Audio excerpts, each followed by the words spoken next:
سورہ الرحمن قرآن مجید کی دلہن کہلاتی ہے۔ یہ اللہ تعالیٰ کی رحمت کے اظہار ہے۔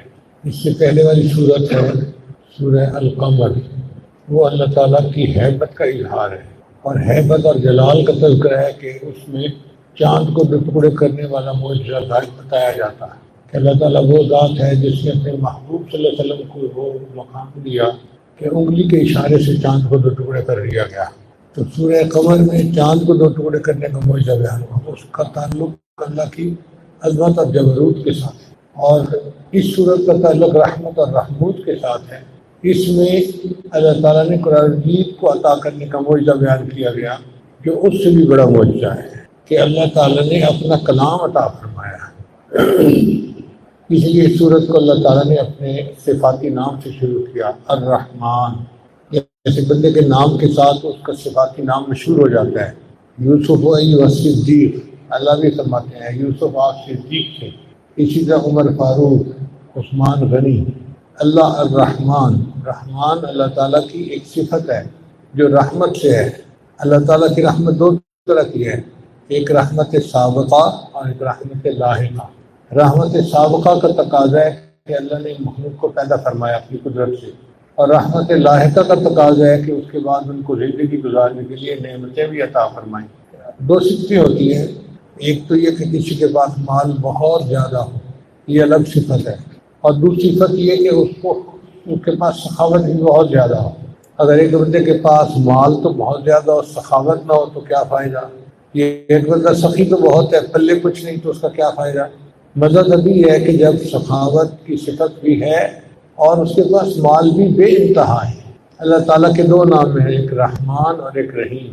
رحیم کا معنی اللہ وہ ذات ہے جس کی رحمت بے انتہا ہے، اس کا کوئی کنارہ ہی نہیں، اور رحمان کا مطلب اللہ وہ ذات ہے کہ جس کی رحمت بے انتہا خرچ بھی ہو رہی ہے۔ ساری مخلوق پر اللہ کی رحمت تقسیم ہو رہی ہے، اپنوں پہ بھی، پرایوں پہ بھی، مومنوں پہ بھی، کفار پہ بھی، وفاداروں پہ بھی ہو رہی ہے، غداروں پہ بھی ہو رہی ہے۔ آپ دیکھیں دنیا میں کافروں کو اولاد کون دیتا ہے، صحت کون دیتا ہے، عزت کون دیتا ہے؟ یہ سب نعمتیں اللہ دیتا ہے۔ تو اللہ کتنی بڑی ذات ہے کہ جو پرایوں کو بھی یہ نعمتیں دے دیتا ہے۔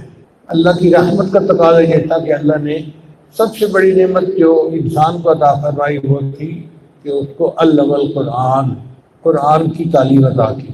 خلق الانسان، انسان کو پیدا کیا، علمہ البیان، اور اس کو بولنے کی صفت عطا فرمائی۔ اب یہ ترتیب اس طرح کیوں ہے؟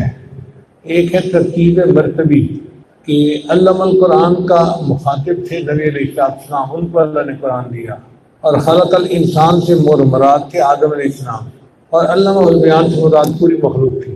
اب اگر مرتبے کو دیکھا جائے تو سب سے پہلا مرتبہ نبی علیہ السلام کا، پھر اس کے بعد آدم علیہ السلام کا، پھر اس کے بعد ساری مخلوق کا۔ تو اللہ نے ترتیب مرتبی کا بھی خیال رکھا، پہلے فرمایا علم القرآن، پھر فرمایا خلق الانسان، پھر فرمایا علمہ البیان۔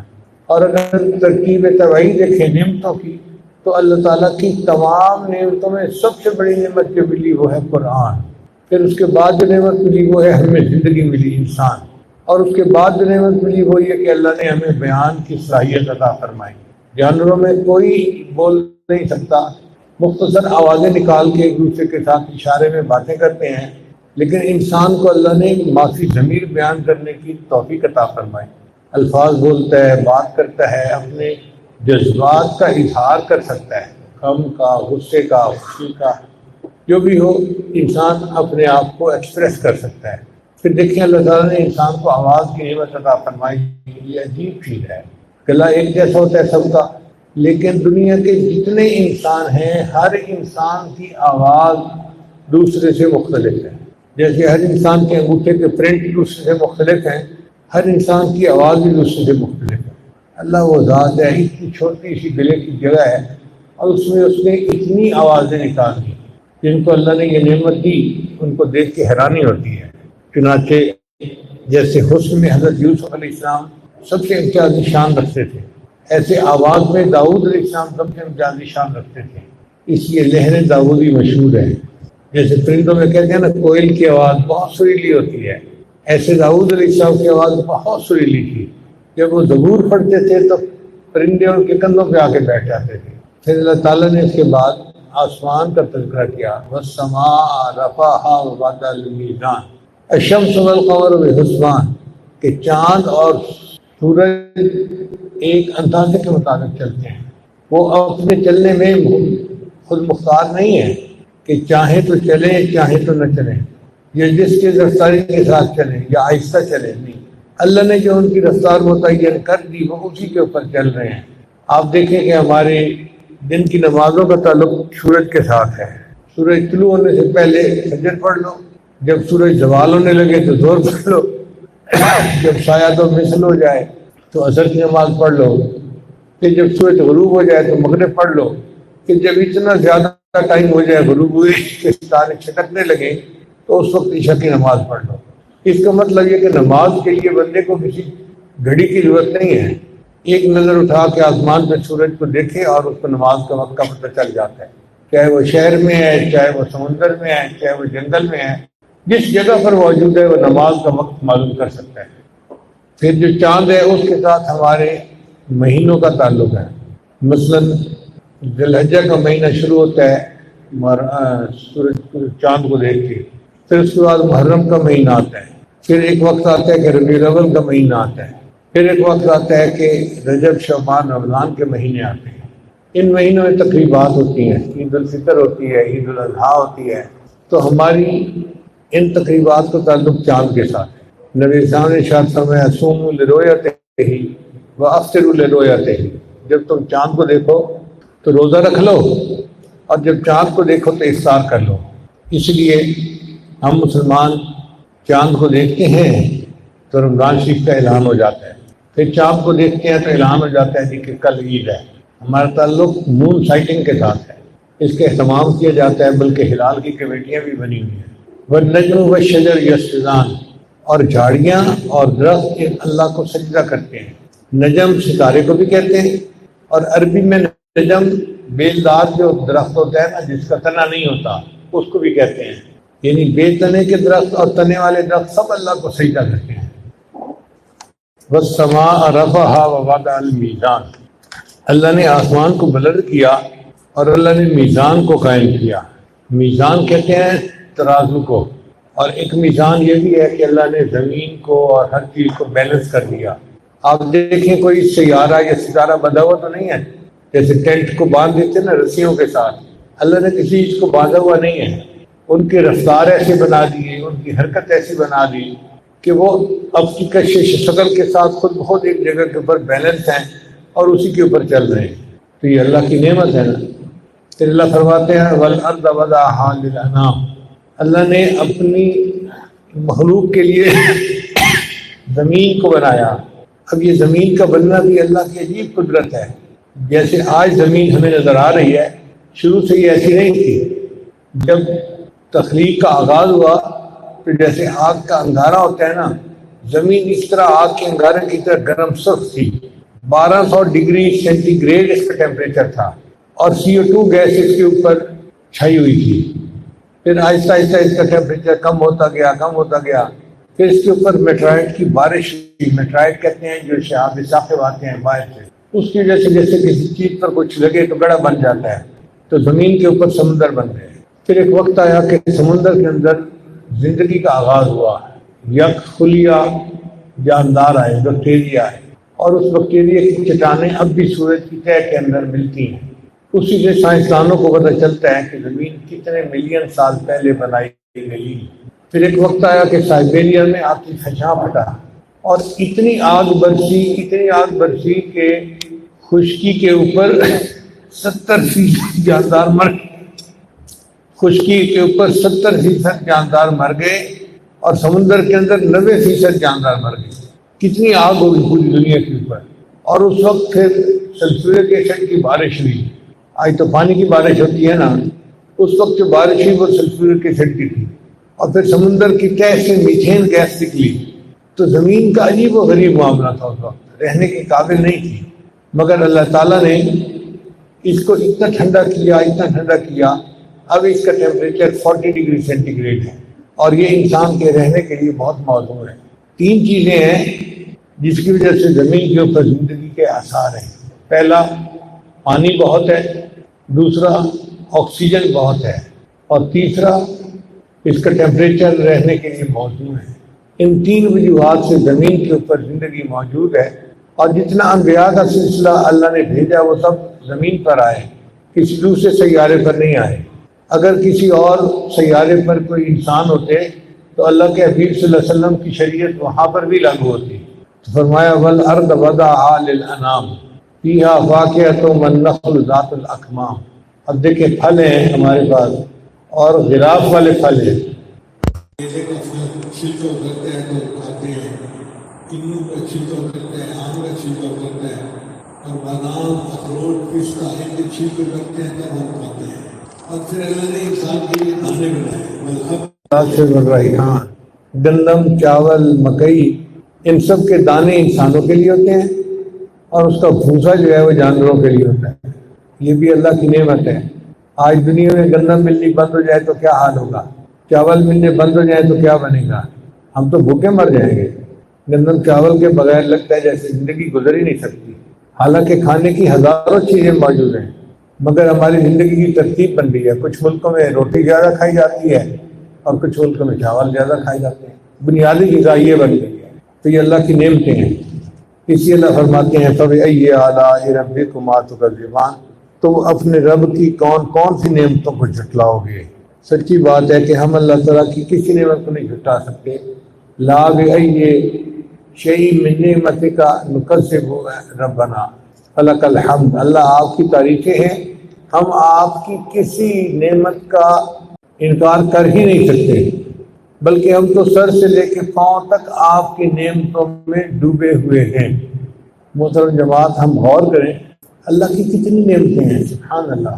اللہ تعالیٰ بینائی نہ دیتے ہم اندھے ہوتے، گویائی نہ دیتے ہم گونگے ہوتے، سماعت نہ دیتے ہم بہرے ہوتے، اللہ تعالیٰ گویائی نہ دیتے ہم گونگے ہوتے، اللہ تعالیٰ صحت نہ دیتے ہم بیمار ہوتے، اللہ تعالیٰ ہمیں کپڑے نہ دیتے ہم ننگے ہوتے، کھانا نہ دیتے ہم بھوکے ہوتے، پانی نہ دیتے ہم پیاسے ہوتے، اللہ گھر نہ دیتے ہم بے گھر ہوتے، اللہ اولاد نہ دیتے ہم لاولد ہوتے، اللہ صحت نہ دیتے ہم بیمار ہوتے، اللہ تعالیٰ مال نہ دیتے ہم بھکاری ہوتے، اللہ تعالیٰ ہمیں علم نہ دیتے ہم جاہل ہوتے، عزت نہ دیتے ہم ذلیل ہوتے۔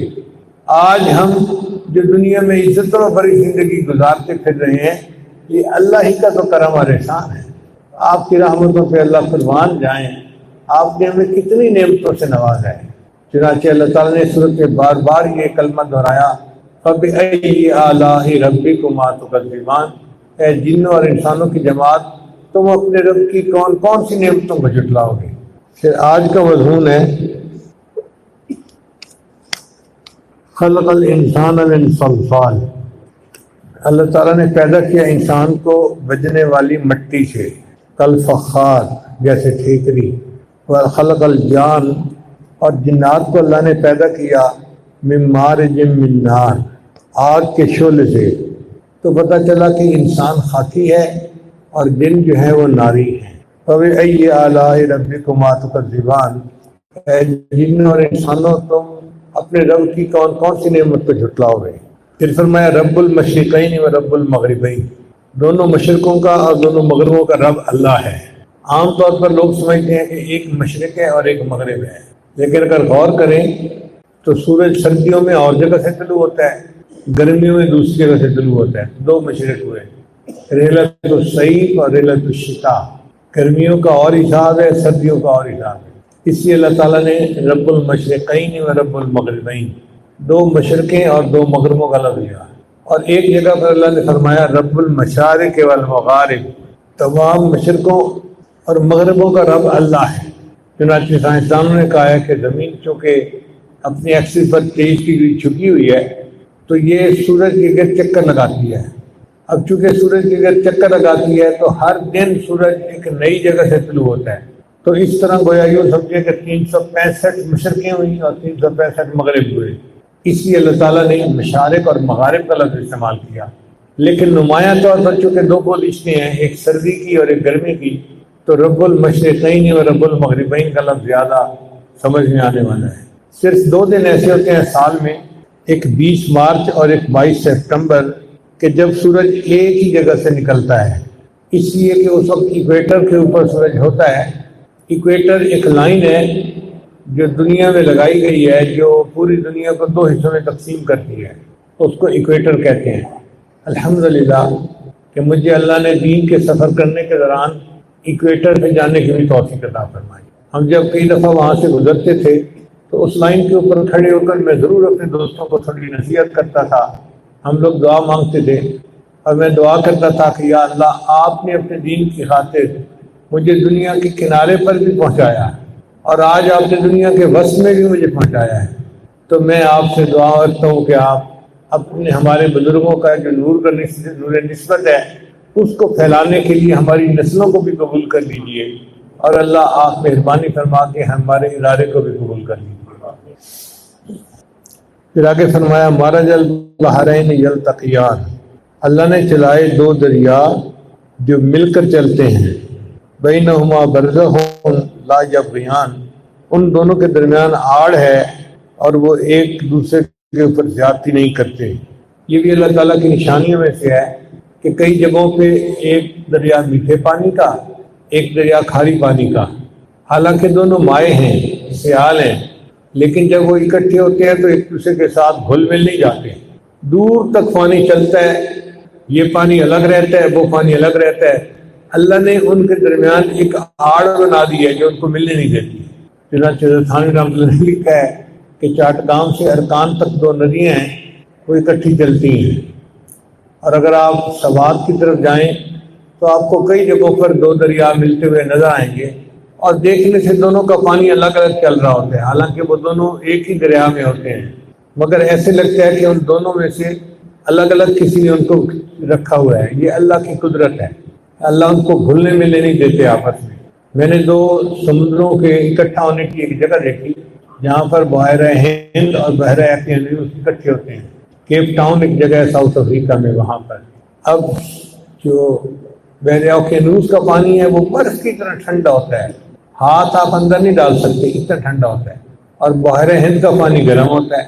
تو دونوں پانی جب ملتے ہیں تو دور تک ایک میل لمبی بھی اگر آپ کی نظر جاتی ہے نا تو آپ کو دونوں سمندر الگ الگ نظر آئیں گے، حالانکہ سمندر ہیں، درمیان میں ہائی ٹائڈز آ رہی ہیں، لہریں آ رہی ہیں، پانی خوب اچھل رہا ہے، مگر ملتا نہیں ہے ایک دوسرے کے ساتھ. یہ اللہ کی قدرت ہے جو ان کو ملنے نہیں دیتا. فَبِأَيِّ آلَاءِ رَبِّكُمَا تُكَذِّبَانِ، تم اپنے رب کی کون کون سی نعمتوں کو جھٹلاؤ گے. یخرج منہم اللؤلؤ والمرجان، لؤلؤ کہتے ہیں موتی کو اور مرجان کہتے ہیں مونگے کو. یہ دونوں قیمتی چیزیں ہیں. موتی جو ہے وہ جیولری میں بھی استعمال ہوتا ہے، عورتیں اپنے ڈیکلس وغیرہ میں استعمال کرتی ہیں، اور حکیم لوگ اپنی دوائیوں میں بھی استعمال کرتے ہیں. بہت قیمتی ہوتا ہے. یہ نکلتا ہے جہاں پر گرم یعنی ٹھنڈا اور گرم پانی مل رہے ہوتے ہیں. جہاں پر میٹھا اور کڑوا پانی آپس میں مل رہے ہوتے ہیں نا، اس جگہ سے یہ برآمد ہوتے ہیں. لؤلؤ کا تذکرہ قرآن مجید میں 6 جگہ پر آیا ہے. یہ موتی جو ہے اس کی ذرا تفصیلات سن لیجیے کہ یہ موتی ایک زندہ مخلوق سے بنتا ہے. یہ پتھر نہیں ہے کہ جیسے باقی پریشیس اسٹونز ہوتے ہیں کہ اللہ تعالیٰ نے بنا دیے اور وہ بن گئے، جیسے روبی ہے، ڈائمنڈ ہے. موتی جو ہے یہ مخلوق سے بنتا ہے. ایک مخلوق ہے جس کو ہم سپی کہتے ہیں. ہم تو سمجھتے ہیں کہ سپی کے بس 2 حصے ہوتے ہیں جو بند ہو جاتے ہیں. وہ 2 حصے نہیں ہوتے. ان 2 حصوں کا جہاں جوڑ ہوتا ہے وہاں پر اصل میں وہ ہوتا ہے جاندار. ایک سمپل قسم کا جاندار ہوتا ہے، یک خلیہ جاندار، وہ موتی بناتا ہے. ہم بچپن میں اپنے والدین سے سنتے تھے کہ سپی منہ کھولتی ہے، اس سے بارش کا قطرہ چلا جاتا ہے اور وہ بارش کا قطرہ موتی بن جاتا ہے. حالانکہ ایسا نہیں ہے. سائنس کی تحقیق یہ ہے کہ وہ جو جاندار ہوتا ہے نا، اس کے مسل کے اندر کوئی ریت کا ذرہ یا پانی کا قطرہ یا کوئی ایسی چیز چلی جاتی ہے تو وہ اس کے لیے اینٹی باڈی ہوتی ہے. اب جب اینٹی باڈی ہوتی ہے تو اس کا جو ڈیفنس میکانزم ہے نا وہ کام کرنا شروع کر دیتا ہے. اور وہ ڈیفنس میکانزم کیا کرتا ہے؟ وہ سیکریشن نکالتا ہے، پانی نکالتا ہے. اور اس پانی کا مقصد ہوتا ہے کہ اس چیز کو قید کر دیا جائے، بند کر دیا جائے، اس ایریٹینٹ سے بچا جائے. چنانچہ وہ پانی نکلتا رہتا ہے اور وہ جمتا رہتا ہے، نکلتا ہے جمتا رہتا ہے. اور وہ پانی اتنا قیمتی ہوتا ہے کہ اس سے موتی بن جاتا ہے۔ یہ اللہ تعالیٰ کی قدرت کی نشانی ہے۔ ریشم کا کیڑا لعاب نکالتا ہے تو اس سے ریشم کا کپڑا بن جاتا ہے، شہد کی مکھی لعاب نکالتی ہے تو اس سے ہنی بن جاتا ہے، اور یہ جاندار جب لعاب نکالتا ہے تو اس کے لعاب سے موتی بن جاتا ہے۔ اللہ تیری قدرت کی نشانی ہے۔ ویسے تو ایک سپی کے اندر موتی بننے میں 50 سال بھی لگ سکتے ہیں، 100 سال بھی لگ سکتے ہیں، لیکن انسان نے قدرت کے اسرار کو سمجھ کر اس کو خود عمل کرنا شروع کر دیا۔ چنانچہ آج کے دور میں بنے ہوئے موتی بھی ملتے ہیں۔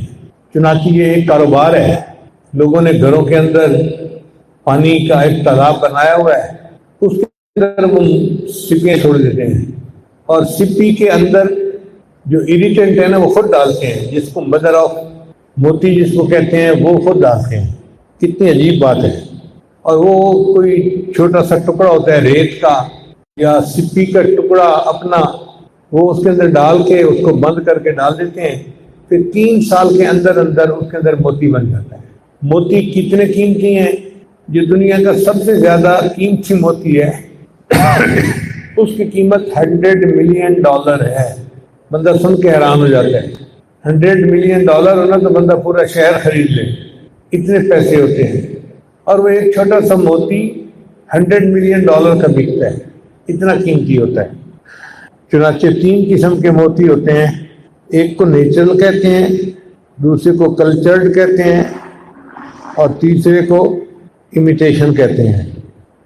جو امیٹیشن ہے وہ تو پلاسٹک ہوتا ہے، لیکن اس کے سرفیس کے اوپر چمک اور ایسے لسٹر آ جاتی ہے کہ دیکھنے والا سمجھتا ہے کہ یہ موتی ہے، وہ موتی نہیں ہوتا، وہ پلاسٹک ہوتا ہے۔ میں نے ایک مرتبہ تصویر خریدی موتی کی، کافی مہنگی تھی، تو میں نے دکاندار سے یہ کوشچن کیا مکہ مکرمہ میں کہ مجھے کیا پتا کہ یہ موتی ہے یا کچھ اور ہے۔ اس نے اسی وقت اپنی جیب سے سگریٹ لائٹر نکالا اور اس تصویر کو آگ کے اوپر رکھ دیا۔ آدھا منٹ وہ موتی اس آگ کے اندر رہا، مگر موتی پہ بھی اثر نہیں پڑا۔ اس نے کہا یہ موتی کی پہچان ہوتی ہے کہ جو نیچرل موتی ہوتا ہے آگ اس کو کچھ نہیں کر سکتی، اگر یہ امیٹیشن ہوتی تو آگ کے ساتھ فوراً یہ پگھل جاتا اور اس کی شکل ایسی نہ رہتی۔ تو دیکھو اللہ تعالیٰ نے کیا کیا نعمتیں بنائی ہیں انسان کے لیے۔ یہ موتی جو ہے یہ 100% کیلشیم کاربونیٹ ہوتا ہے۔ یہ جو موتی ہے اس کی کچھ چیزیں ہیں جس سے اس کی قیمت بڑھ جاتی ہے۔ نمبر 1 اس کا سائز۔ دنیا میں جتنے موتی ملتے ہیں وہ 5 ملی میٹر سے لے کے 17 ملی میٹر تک موٹے ہوتے ہیں۔ پھر ان کی شیپ کے اوپر منحصر ہوتا ہے، ان کی شیپ راؤنڈ بھی ہے، سیمی راؤنڈ بھی ہے، اوول بھی ہے، circled and double drop shape بھی ہوتے ہیں اور پیئر شیپ بھی ہوتے ہیں۔ پھر ان کا کلر، موتی کا کلر وائٹ بھی ہوتا ہے، پنک بھی ہوتا ہے، سلور بھی، کریم بھی، براؤن بھی، پرپل بھی، گرین بھی، بلو بھی، بلیک بھی، یلو، اورنج، ریڈ اور گولڈ، یہ سارے اس کے مختلف کلر ہوتے ہیں۔ زیادہ تر اس کی جو صفت دیکھی جاتی ہے وہ اس کی چمک دیکھی جاتی ہے، سرفیس کتنی چمکتی ہے، کتنی خوبصورت ہے، اور اس پر سے اس کی قیمت کا اندازہ ہوتا ہے۔ اس کی سرفیس کو شائننگ ہونا چاہیے، اس لیے عورتیں اس کو گلے میں پہنتی ہیں۔ آج کے دور میں سائنسدانوں نے موتی کو بنانے کے لیے کالج بنا دیے ہیں۔ چنانچہ لندن کے اندر ایک کالج ہے، کالج آف جیمالوجی اینڈ جیولری، اس میں طلباء کو سکھاتے ہیں کہ پانی میں مصنوعی طور پر موتی کیسے بنا سکتے ہیں۔ ہندو چونکہ بہت تیز ہوتا ہے مال پیسے میں، تو انڈیا نے اس کی ایک شاخ انڈیا میں بنائی ہوئی ہے، لیکن پاکستان پورے کے اندر کوئی کالج ایسا نہیں جو یہ بنا سکتا ہو۔ پھر اس کے بعد اللہ تعالیٰ فرماتے ہیں فَبِأَيِّ آلَاءِ رَبِّكُمَا تُكَذِّبَانِ، تم اپنے رب کی کون کون سی نعمتوں کو جھٹلاؤ گے اے انسانوں اور جنوں۔ وَلَهُ الْجَوَارِ الْمُنشَآتُ فِي الْبَحْرِ كَالْأَعْلَامِ، جوار جمع ہے جاریہ کی، اور جاریہ کا مطلب ہوتا ہے کشتی، اور اس کے لیے کشتی ہیں المنشآت جو چلتی ہیں، فی البحر سمندر میں، کالأعلام جیسے پہاڑ ہوتے ہیں۔ سمندر کے اندر اگر بڑا جہاز چل کے آ رہا ہو نا تو دیکھنے والے کو دور سے یوں محسوس ہوتا ہے جیسے سامنے کوئی پہاڑ ہے۔ اللہ کی شان دیکھیں کہ نبی علیہ السلام کے زمانے میں تو پہاڑ جہاز بھی چھوٹے چھوٹے ہوتے تھے، بادبانی کشتیاں چلتی تھیں، آج تو موٹر کے ساتھ چلتے ہیں اور بہت بڑے بڑے سائز ہیں جہازوں کے، اس وقت عقل دنگ رہ جاتی ہے۔ چنانچہ تیل کی برداری کے لیے جو ویسل بنائی جاتی ہیں ان کی لمبائی ہوتی ہے 415 میٹر، یعنی موٹا اندازہ آپ نے لگا لیں کہ آدھا کلومیٹر لمبا جہاز ہوتا ہے، آدھا کلومیٹر، سوچیں ذرا، اللہ اکبر کبیرہ۔ اور اس کی جو ویڈتھ ہوتی ہے وہ 63 میٹر ہوتی ہے، اور جو ڈراؤٹ ہوتا ہے اس کا 35 میٹر ہوتا ہے۔ یہ 5000 میٹرک ٹن تک وزن لے کر ایک جگہ سے دوسری جگہ جا سکتا ہے۔ 5 لاکھ ٹن کوئی چھوٹی سی بات نہیں ہے، اللہ اکبر کبیرہ۔ اسی طرح بحری بیڑے بھی بنائے ہیں۔ اس وقت جو امریکہ کا سب سے بڑا بحری بیڑا ہے اس کے اوپر 75 ہوائی جہاز لینڈ کر سکتے ہیں۔ اب 75 ہوائی جہاز کھڑے ہونے کے لیے جگہ کتنی چاہیے ہوتی ہے؟ چنانچہ اس بحری بیڑے کی لمبائی 1092 فٹ ہے۔ تاریخ میں انگریزوں نے ایک جہاز بنایا، اس کا نام تھا ٹائٹینک۔ ایسا اس کا ڈیزائن تھا کہ یہ دعویٰ کرتے تھے کہ یہ جہاز ڈوب نہیں سکتا، انہوں نے دعویٰ کر دیا تھا، اتنا اس کا محفوظ ڈیزائن تھا۔ پھر انہوں نے اس جہاز کو قطب شمالی قطب جنوبی کی طرف بھیجا، اللہ کی شان کہ وہ وہاں گیا اور راستے میں ایک برف کی چٹان تھی، اس چٹان کے ساتھ ٹکرا کے وہ 2 ٹکڑوں میں تقسیم ہو گیا، یعنی آدھے انچ سے زیادہ موٹی پلیٹ کا وہ بنا ہوا تھا۔ اب آپ بتائیں کہ اتنی موٹی پلیٹ سے جو جہاز بنا ہوا ہو وہ جہاز کیسے ٹوٹ سکتا ہے؟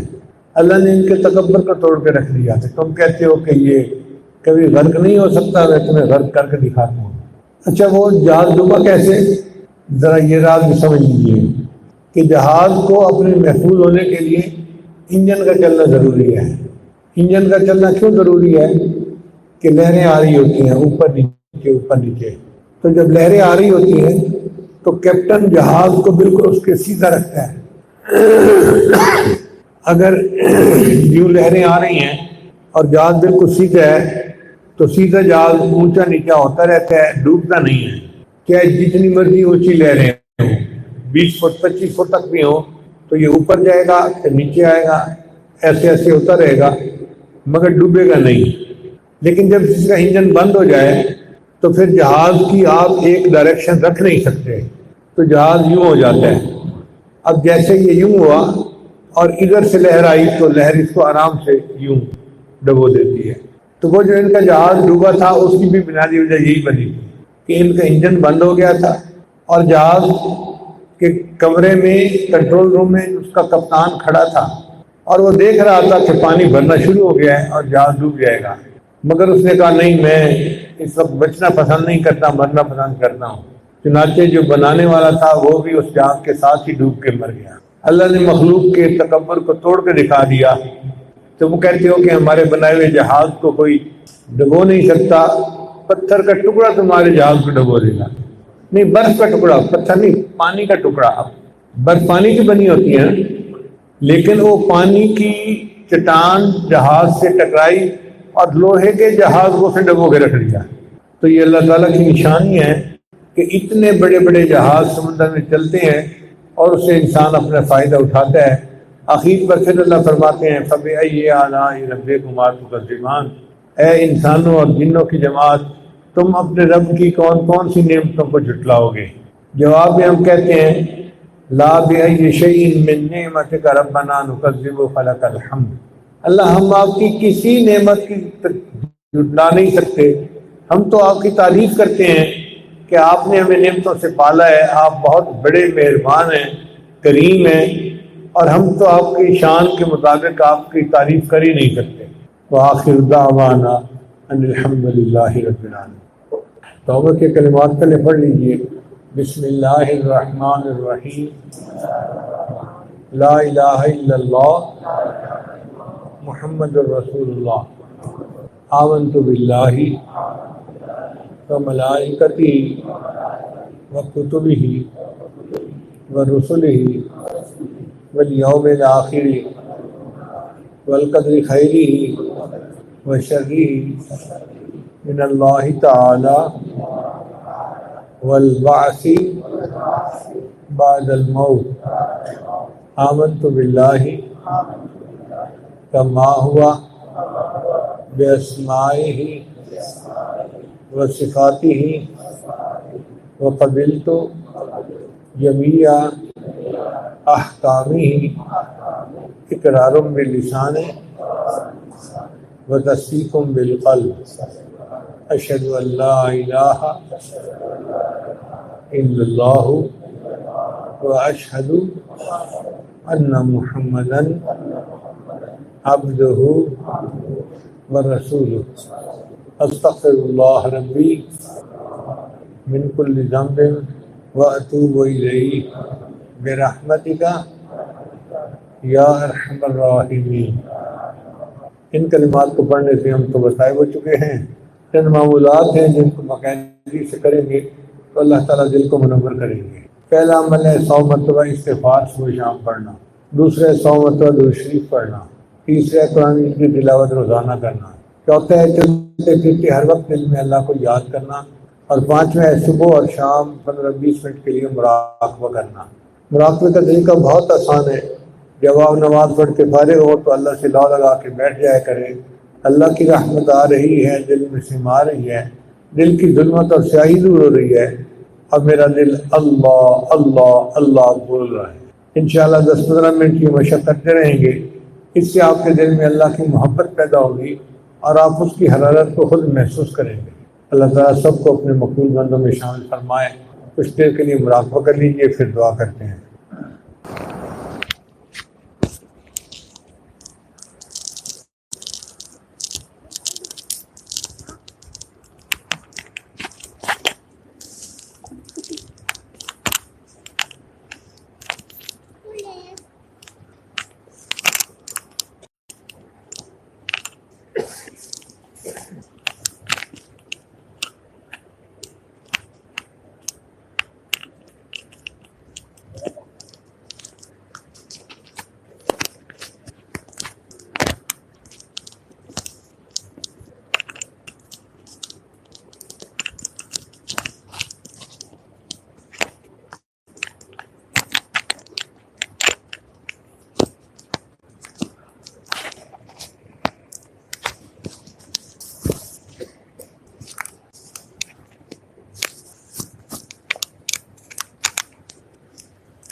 لا الہ الا اللہ محمد الرسول اللہ۔ دعا کر لیجئے۔ سبحان ربی العلی الوہاب، اللہم صلی علی سیدنا محمد وعلی آل سیدنا محمد وبارک وسلم۔ ربنا آتنا فی الدنیا حسنۃ وفی الآخرۃ حسنۃ وقنا عذاب النار۔ ربنا لا تزغ قلوبنا بعد اذ ہدیتنا وہب لنا من لدنک رحمہ انک انت الوہاب۔ اے اللہ، ہم سب کے صغیرہ کبیرہ گناہوں کو معاف فرما، ہماری خطاؤں سے درگزر فرما، ہمارے عیبوں کی پردہ پوشی فرما۔ اے اللہ، سیدھا رستہ مل جانے کے بعد اے اللہ گمراہی سے ہماری حفاظت فرما، ہدایت مل جانے کے بعد بھٹکنے سے ہماری حفاظت فرما۔ اے اللہ، جو بھی گناہ ہم نے کیے اللہ تمام گناہوں کو اپنی رحمت سے نیکیوں میں تبدیل فرما۔ اے بے کسوں کے دستگیر، اے ٹوٹے دلوں کو تسلی دینے والے، اے خالی جھولیوں کو بھر دینے والے، اللہ ہم نے بھی جھولیاں پھیلا رکھی ہیں، ہم نے بھی دامن آپ کے سامنے پھیلا رکھے ہیں، اللہ رحمت والی نظر فرما دیجئے۔ پیارے اللہ تیری ایک نگاہ کی بات ہے، میری زندگی کا سوال ہے، اللہ ایک نگاہ کرم فرما دیں گے، اللہ ہماری زندگی بدل جائے گی، اللہ رحم و کرم والے معاملے فرما دیجئے۔ اللہ دن بدن ہماری زندگی ختم ہوتی چلی جا رہی ہے، موت کے قریب ہوتی جا رہی ہے، اللہ اس سے پہلے کہ ہماری ظاہر کی آنکھیں بند ہو جائیں، اللہ من کی آنکھیں کھلنے کی توفیق عطا فرما، اللہ اس سے پہلے کہ لوگ ہمیں کلمہ پڑھائیں، اللہ اپنے اختیار سے کلمہ پڑھنے کی توفیق عطا فرما، اللہ اس سے پہلے کہ لوگ ہمیں غسل دیں، اللہ غسل توبہ کی توفیق عطا فرما، اللہ اس سے پہلے کہ لوگ ہمیں کفن پہنائیں، اللہ تقوی کی پوشاک پہننے کی توفیق عطا فرما، اللہ اس سے پہلے کہ ہماری نماز جنازہ پڑھی جائے، اللہ نماز کی حضوری نصیب فرما، سجدے کا سرور نصیب فرما، رات کے آخری پہر کے مناجات کی لذت نصیب فرما، ایمان حقیقی کی حلاوت نصیب فرما، اللہ اس سے پہلے کہ ہمیں قبر میں لٹایا جائے، اللہ قبر کی تیاری کرنے کی توفیق نصیب فرما، اللہ اس سے پہلے کہ قیامت والے دن آپ کے سامنے پیشی ہو، اللہ اپنی بارگاہ میں ہمیں شرف قبولیت عطا فرما، اللہ ہمیں اپنے مقبول بندوں میں شامل فرما، اللہ ہمیں اپنے محبین بندوں میں شامل فرما، اللہ آپ کے چاہنے والے اربوں اور کھربوں بندے ہیں، لیکن اللہ ہمارا تو ایک ہی پروردگار ہے، اللہ ہم قسم اٹھا کے کہتے ہیں آپ کے سوا کوئی داتا نہیں، آپ کے سوا کوئی پالنہار نہیں، آپ کے سوا کوئی مولا نہیں، اللہ رحم و کرم والے معاملے فرما دیجئے، اللہ آپ کے اربوں اور کھربوں بندے ہر وقت یہی کہتے ہیں ہم آپ کے ہیں، ہم آپ کے ہیں، اللہ ہم بھی یہی کہتے ہیں ہم آپ کے ہیں، پیارے اللہ آپ بھی فرما دیجئے میرے بندو تم میرے ہو، اللہ آپ یہ فرما دیں گے، اللہ ہماری بگڑی بن جائے گی، اللہ ہمارا دل سنور جائے گا، پیارے اللہ ایک مرتبہ فرما دیجئے میرے بندو تم میرے ہو، اللہ رحم و کرم والے معاملے فرما، اے اللہ دنیا والے جب کسی بڑے کے پاس جائیں اس کے سامنے جانے سے پہلے کوئی اچھی چیز خریدتے ہیں، ہم تحفے میں دیں گے، ہدیے میں دیں گے، اللہ ہم آپ کے در پر آئے ہیں، پیارے اللہ گناہوں کے سوا کچھ بھی نہیں ہے، اللہ گناہوں کی معافی کے طلبگار ہیں، اللہ گناہ معاف کر دیجئے، اللہ رحم و کرم والے معاملے فرما دیجئے، اللہ ہمیں قلب سلیم عطا فرما دیجئے، اے اللہ ہمیں حیا سے جھکی ہوئی آنکھیں نصیب فرما دیجئے، شکر کرنے والی زبان نصیب فرما دیجئے، اللہ سنت پر چلنے والا جسم نصیب فرما دیجئے، اللہ ذکر کرنے والا دل نصیب فرما دیجئے، سر کے بالوں سے لے کر پاؤں کے ناخنوں تک اللہ سراپائے سنت بنا دیجئے، اے اللہ ہمارے جسم کے انگ انگ کو ذکر نصیب فرما دیجئے، اللہ ہمیں ذکر قلبی کی نعمت عطا فرما دیجئے، اللہ نسبت کی نعمت عطا فرما دیجئے، اللہ ہمیں نور عطا فرما دیجئے، اللہ ہمیں سراپائے نور بنا دیجئے، اے اللہ آپ کے اس طفیل، اے اللہ آپ کے چہرے کے اس نور کے طفیل مانگتے ہیں جس سے تمام ظلمتیں روشن ہو گئیں، اللہ ہمارے دلوں میں بھی نور عطا فرما دیجئے، پھر اللہ اس نور کو مرتے دم تک محفوظ رکھنے کی توفیق بھی عطا فرما دیجئے، اے اللہ جتنے دور قریب سے حاضرین یہاں موجود ہیں اللہ سب کی دلی نیک تمناؤں کو قبول فرما لیجئے، اللہ دور بیٹھے جو ان دعاؤں پر آمین کہہ رہے ہیں اللہ ان کو بھی ان دعاؤں میں حصہ عطا فرما دیجئے، اے اللہ ہم سب کو بری نظر سے محفوظ فرما، برے اثر سے محفوظ فرما، جادو ٹونے سے ہماری حفاظت فرما، برا چاہنے والوں کی برائی سے ہماری حفاظت فرما، دوستوں کے رنگ میں دشمنی کرنے والوں سے ہماری حفاظت فرما، دشمنوں کی دشمنی سے ہماری حفاظت فرما، حاسدین کے حسد سے ہماری حفاظت فرما، اللہ ہمارے اس پیارے ملک کی حفاظت فرما، اللہ اس ملک کو دین کا قلعہ بنا، جو اس ملک کے دشمن ہیں ان کو ہدایت نصیب فرما، جن کی قسمت میں ہدایت نہیں چن چن کے دفع دور فرما، اے اللہ مساجد کو دوبارہ سے آباد فرما، اللہ مدارس کو واپس آباد فرما دیجئے، اللہ اقامت دین کی کوششوں کو دوبارہ جاری اور ساری فرما دیجئے، اللہ امت مسلمہ کے جان مال عزت آبرو کی حفاظت فرما لیجئے، اللہ رحم و کرم والے معاملے فرما، اے اللہ ہم نے جو مانگا عطا فرما، جو مانگنا چاہیے تھا نہیں مانگ سکے آپ جانتے ہیں، اللہ ہمیں وہ بھی عطا فرما۔ اللہ ہم نے اپنی اوقات کے بقدر مانگا، اللہ ہمیں اپنی شان کے مطابق عطا فرما۔ ہماری ان دعاؤں کو اپنی رحمت سے قبول فرما۔ اللہ بیماروں کو شفائے کاملہ عاجلہ مستمرہ دائمی نصیب فرما، ظاہری اور باطنی